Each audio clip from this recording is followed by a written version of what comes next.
Hi అండి. అందరూ ఎలా ఉన్నారు? మేము ఈ కార్తీక పౌర్ణమికి వైజాగ్‌లో ఉన్న శ్రీ పాండురంగ స్వామి ఆలయానికైతే వచ్చేసాము.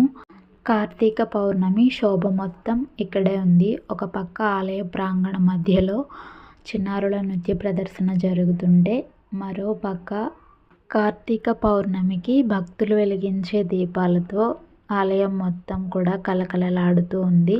మంచి ప్రోగ్రాం అయితే ఏర్పాటు చేశారు.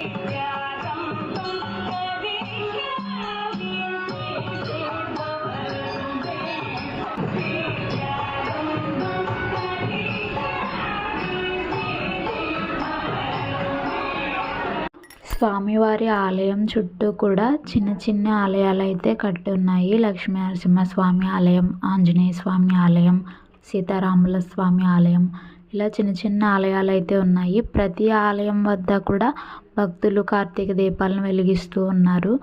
గుడి దగ్గర ఎంట్రన్స్లో అరటి చెట్లతో అయితే వెల్కమ్ చెప్పేటట్లుగా అయితే డెకరేషన్ చేశారు. చాలా పీస్ఫుల్గా, చాలా అట్రాక్టివ్గా అనిపించింది. ప్రతి ఆలయం దగ్గర కూడా ఉసిరి దీపాలు, 365 ఒత్తు దీపాలు, అలాగే పిండి దీపాలు, డైలీ వెలిగించే కార్తీక బొడ్డు ఒత్తులు అన్నీ కూడా చాలా కలర్ఫుల్గా కనిపిస్తున్నాయి అన్నమాట. కార్తీక శోభ మొత్తం ఈ ఆలయంలోనే ఉందా అన్నట్టుగా ఉన్నాయి. చాలా చాలా బాగుంది. ఈ కార్తీక పౌర్ణమికి ఇలా స్వామివారి దర్శనం అవుతుందని అస్సలు ఎక్స్పెక్ట్ చేయలేదు.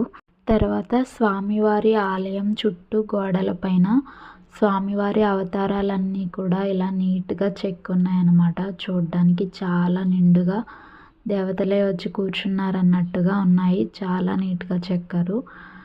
తర్వాత స్వామివారి దర్శనం కూడా మాకు పీస్ఫుల్గా అయిపోయిందండి. మీరు కూడా దర్శించుకోండి పాండురంగ స్వామిని. తను మా మరిది, మా చెల్లి యశోద, మేమందరం కలిసి వచ్చామన్నమాట. వాళ్ళే మమ్మల్ని టెంపుల్కి తీసుకెళ్లారు. అనుకోకుండా స్వామివారి దర్శనం అయితే ఇలా జరిగింది.